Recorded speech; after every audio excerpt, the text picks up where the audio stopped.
So what do you do when your microcontroller doesn't have enough pins? Today I want to show you that 14 pins is way more than you need. With only 3 wires you can control as many LEDs as you like, and with 3 more wires you can read out as many push buttons as you like as well. The main idea is to use shift registers, and in this video we will first go through all the basics of how both of these types of shift registers work, and then build a full circuit that allows us to control 16 LEDs and read out 16 push buttons. I will show you in detail what you need, how you can build the circuit on a breadboard step by step, and we will learn how to write the code that sends out data to the LEDs and reads out the status of the push buttons. And as an extra bonus, you will be able to use simple handheld game controllers just like this one right here, because guess what? They use shift registers of the same type. So let's get started and learn everything about output and input type shift registers, and all of that with just 3... wait, what? 3 wires to rule them all. 1 chip to drive them. 1 chip to read them all, and on the breadboard pipe them. Hi, my name is Jens and I believe that everybody can learn electronics, and if you want to follow along today's tutorial, then here's what you need. 16 LEDs, push buttons, 220 ohm and 4.7 kilo ohm resistors, 2 830 pin breadboards, a 4.5 volt battery pack, and the PIC16F1455 microcontroller, 2 CD4094 output shift registers, and 2 CD4021 input shift registers, 5 100 nanofarad ceramic capacitors, and 1 chunky 100 microfarad capacitor. You also need the PIC3, a 5-terminal connection cable, and some single-stranded wire. That is a lot of stuff, I know, so I made a detailed list for you on friendlywire.com where you can find links and datasheets for anything you need for this tutorial. Just click the link in the description. So here is the main idea of our circuit today. This here is our microcontroller with only a few pins. The LEDs that we want to control are connected to an output type shift register, and the push buttons we want to read out are connected to an input type shift register. At this point we don't really save any pins or wires at all, because each LED and each button needs to be connected separately to its own register.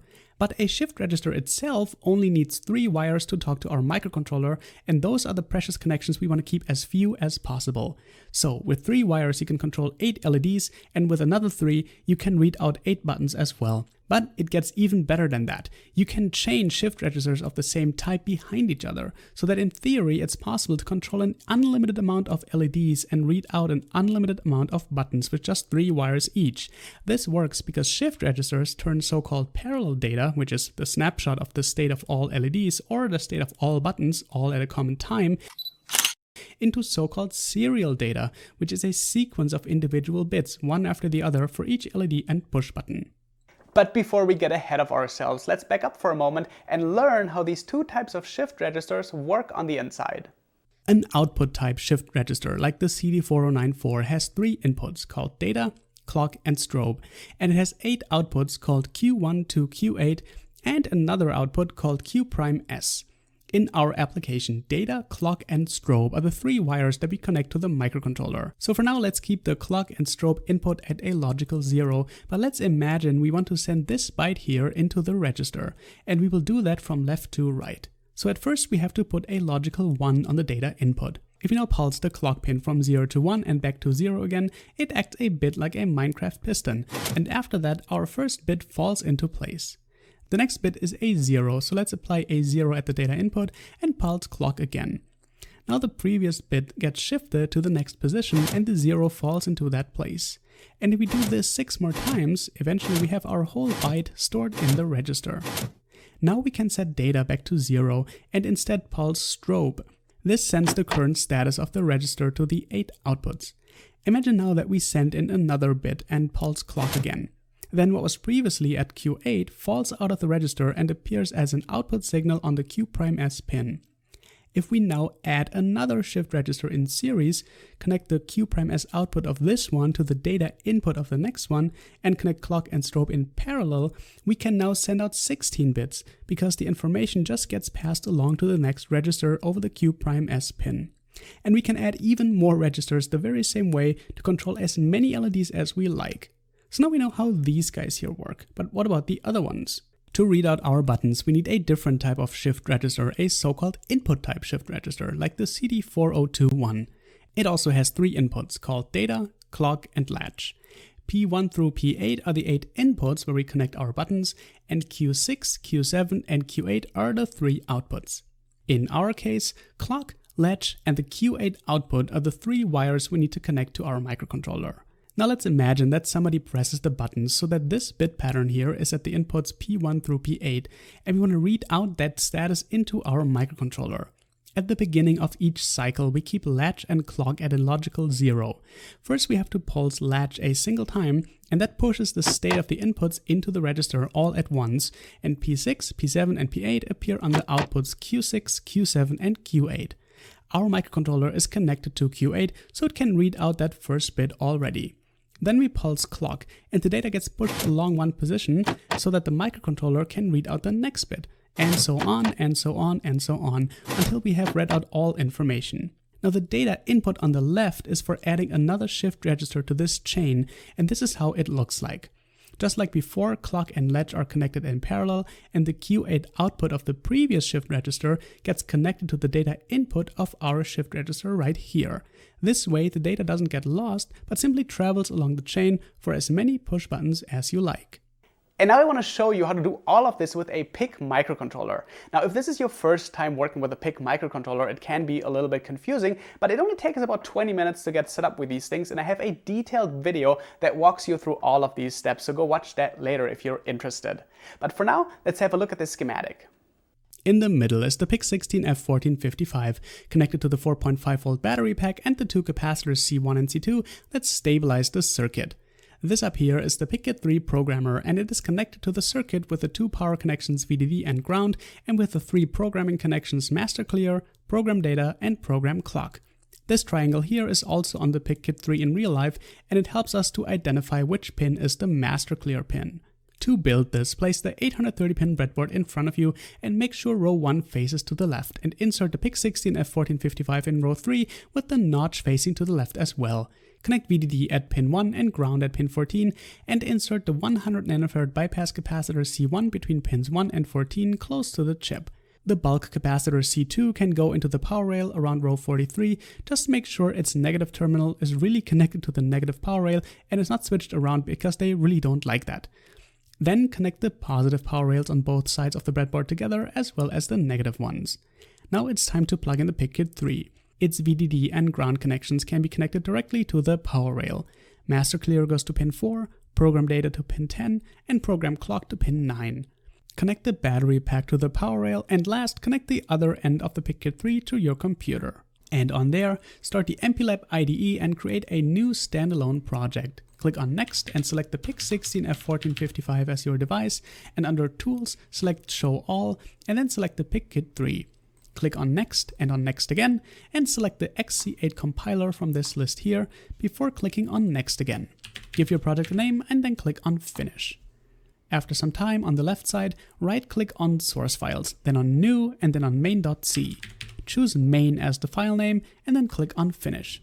This file here is where we will now write our source code, so let's do that next. First, click on Window, then on Target Memory Views, and then on Configuration Bits. Down here, select these options out of the drop-down list, and when you're done, click on this button here, Generate Source Code to Output. Move the panel all the way down and copy this source code from the Output tab and paste it into the code window like this.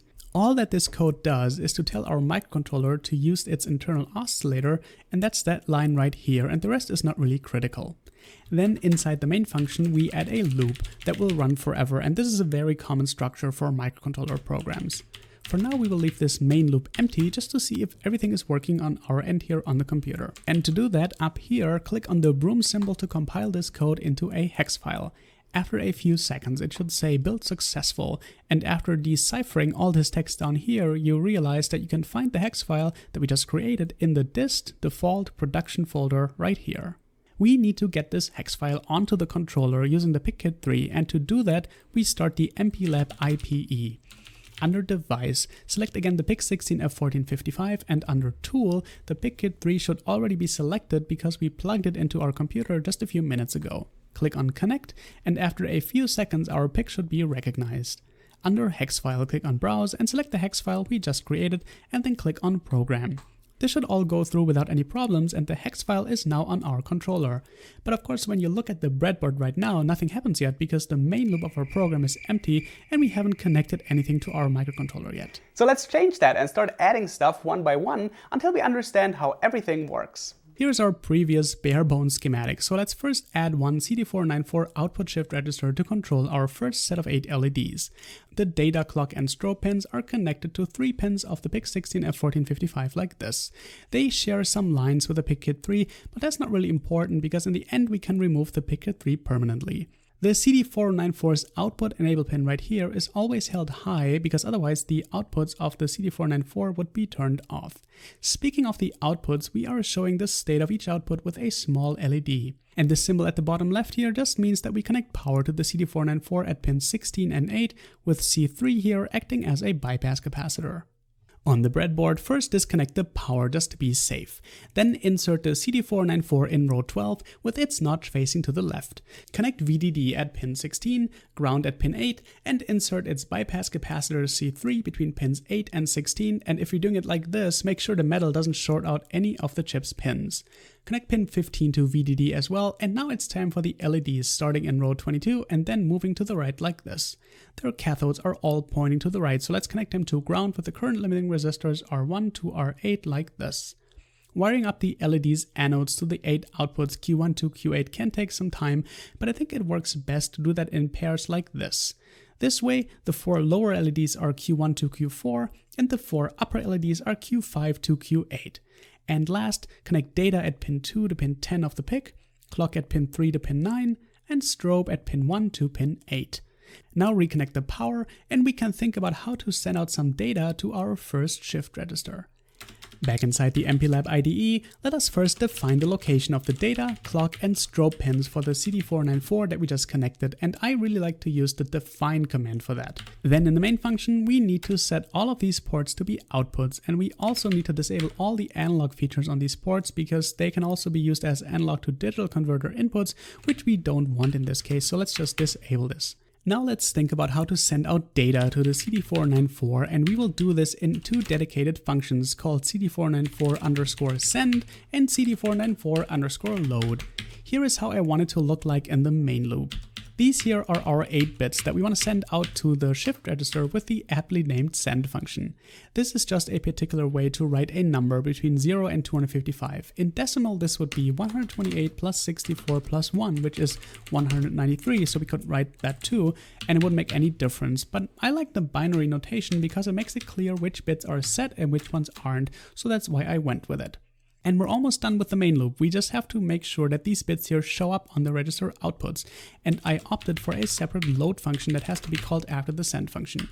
And you will see later why it makes sense to have these as 2 separate functions. So all that these 2 lines do is to send out this binary number to our CD4094 register. But of course we still have to code those functions, so let's do that next.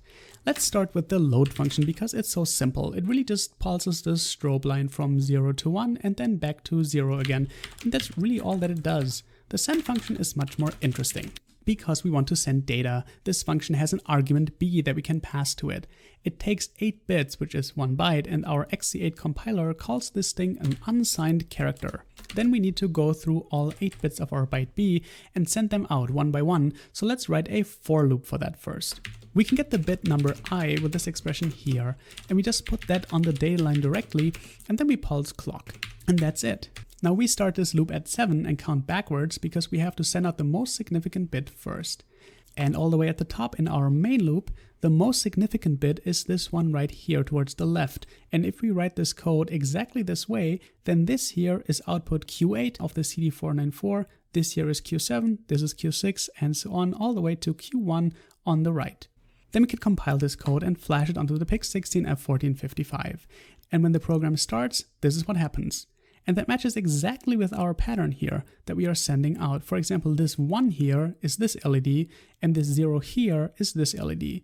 And now that we can control one CD4094 output type shift register, let's add a second one, or a third, or a fourth, and so on. And it's actually not that difficult. Now the really nice thing about this is that you do not have to add any extra wires to the PIC microcontroller. So let's have a look at that next. Adding a second CD4094 to our existing setup is really not that difficult. Clock and strobe are wired in parallel, and the data input of the second CD4094 is connected to the Q'(S) output of the first one. This way, when we send out data, it keeps traveling through the registers. What we send out first ends up in the rightmost register, and what we send out last only makes it to the first register of the chain, so we have to keep that in mind for later. And down here, we add another capacitor C4 to stabilize the circuit. Back on the breadboard, first disconnect the power, then insert the next CD4094 in row 39, again with its notch facing to the left. Connect VDD at pin 16, ground at pin 8, and insert the bypass capacitor C4 between pins 8 and 16, and connect pin 15 to VDD. The LEDs are inserted just as before, together with their current limiting resistors R9 through R16. And then we need to connect the LEDs anodes to the shift register outputs just like before. Now it's time to connect the data input of our second shift register at pin 2 to the Q'(S) output of the first shift register at pin 10. Clock at pin 3 and strobe at pin 1 are connected in parallel to pins 3 and 1 of the first shift register. And now we can plug the power back in. Back in the MPLAB IDE, all that we have to do now is to duplicate the send function. Really, that's it. And this is why I wanted the load function to be a separate function. It just makes our life so much easier. And if you have more than 2 registers in series, just add more calls to the send function. This one here is run first, and then this one below is run second. This means that this number here will show up on the shift register that is further down the chain. And once we compile the code, we can flash it onto the controller, and you can stare at the code and the LEDs for a minute, and you can really see that these numbers correspond exactly to this LED pattern. So it's all working as intended. And you can imagine that it's not that difficult to add a third register or even more. Now the only thing to keep in mind is the refresh rate. Say you have like a couple of dozen registers and you want to change one LED, but one LED only. Now you have to rewrite the entire information to just get to that one LED, and if you have a lot of registers, that can take a lot of time. So sometimes it's good to divide your registers into different branches, which can still share the data and clock line, but they have different strobe lines attached, and that can optimize the refresh rate, but of course you need slightly more wires. But now that we understand all of that, let's think about the opposite. How do we read out push buttons, but also with shift registers? Adding an input shift register CD4021 to read out our first set of 8 buttons is not so difficult. The 3 wires data, clock, and latch are connected from the PIC16 F1455 to the Q8, clock, and latch pins of the CD4021. All inputs P1 to P8 of the CD4021 are connected to VDD with a pull-up resistor and to ground with a push button. This way, when a button is open, its input will read as high, and when it is pressed, it will read as low. The power supply for the CD4021 is at pins 16 and 8, and we added another capacitor C5 for stability. On the breadboard, first again remove the power. Now we finally ran out of space, so let's add another breadboard like this, and first let's make sure that its power rails are connected properly like this. For now, let's forget about the upper part and focus on the lower part here, where we can insert the CD4021 in row 3 with its notch facing to the left. Connect VDD at pin 16, ground at pin 8, and insert the bypass capacitor C5 between pins 16 and 8. Now insert the 8 push buttons starting in row 13. Make sure that you plug in the buttons exactly like this and not rotate it by 90 degrees because that won't work. I found it the easiest solution to plug in the pull-up resistors R17 to R24 directly at the CD4021 inputs like this, and then connect one end of each button to ground. The other side of each button then gets connected to the CD4021, and again I worked in pairs to keep it manageable. This way the 4 lower buttons are P1 to P4 and the 4 upper buttons are P5 to P8. Now we need to connect the CD4021 shift register to our PIC16 F1455. Its Q8 output at pin 3 goes to pin 5 of the PIC, clock at pin 10 goes up to pin 6, and latch at pin 9 goes up to pin 7 at the controller. And now that we have done that, we can reconnect the power and think about programming again. And actually we will do that in a way that is very similar to what we have done before. First, let's add the data, clock, and latch pins to our code with the define command again, and then let's make sure that data is an input and clock and latch are outputs. And of course we also have to deactivate the analog stuff on pin RC3. Then again we add 2 functions that we will call CD4021_read and CD4021_load, and we will store what the CD4021 sends to us in a variable called v1. Scrolling down further into the main loop, we read out the state of our 8 buttons with these 2 lines like this. The load function loads the status of all buttons into the CD4021, and then we read them out with the read function like this and store the result in our variable v1 that we defined just a few seconds ago. Then we can send out this information to the LED, so we can replace our fixed pattern from before with v1. But because we have 16 LEDs, we can also send out the inverted version of v1, and that's what this tilde here does. Inverting the input values actually makes a lot of sense in this case if you think about it because of the pull-up resistors. The load function is again very simple. It just pulses the latch line from 0 to 1 and then back to 0 again, and that's it. The read function is more interesting because this time we are not sending but receiving. Let's call the variable that will contain the result b, and we will make it an unsigned character, same as the function itself. Then we again write a backwards for loop, starting at 7 because the first bit that comes out of a CD4021 is bit number 7, and because we are calling the load function before calling the read function, this bit is already waiting for us. So we take the status of the data pin and store it in the leftmost position of our byte b like this. Then we can pulse the clock line to get to the next bit, and so on and so on and so on. And after the for loop, we just return our byte b that now contains the exact status of each bit in our CD4021 register. And that's it. Now we can compile the code and flash it onto our controller. So you see, when you press a button, the LED pattern changes. On the left side we display the inverted data, and on the right side we display the data exactly as it is received. And you can see that the update speed is very fast and there is no visible delay, so this works great for many applications. And if you want to read out more push buttons, you can just add another register in series. Now, how do we do that? Well, I'm glad that you asked. To chain another CD4021 in series with the first one, the clock and latch pins are connected in parallel, and the Q8 output of the second register gets connected to the data input of the first one. This way we read out the information of the first register, but the information of the second register is passed along right after that. And just as before, we do not actually need any new wires to the microcontroller, just the 3 that we started with, and we can read out a whole more set of buttons. To build this on the breadboard, first again disconnect the power. The second register goes in row 35, again with its notch facing to the left. After connecting the VDD and ground pins of the CD4021 and inserting the bypass capacitor C6 between pins 16 and 8, we can plug in the second set of push buttons like this, together with their pull-up resistors just as before on the left.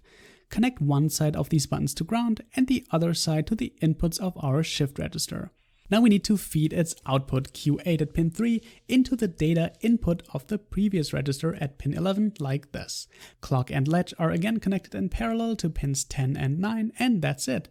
Plug in power and back into the code. And you may have already guessed, the first thing we do is to define a second variable called v2 to store the information about our second set of 8 buttons.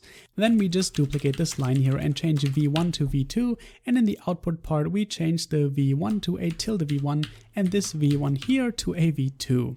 And after compiling and flashing, every LED shows the status of one individual push button, and we are inverting both of the values because the pull-up resistors invert the logic of the push buttons. And of course you can add many more of those registers in series if you have even more push buttons that you want to read out. Just keep in mind that the longer the chain becomes, the longer it's going to take to read out the information of every single button, just because the data has to travel through all of the registers in that chain.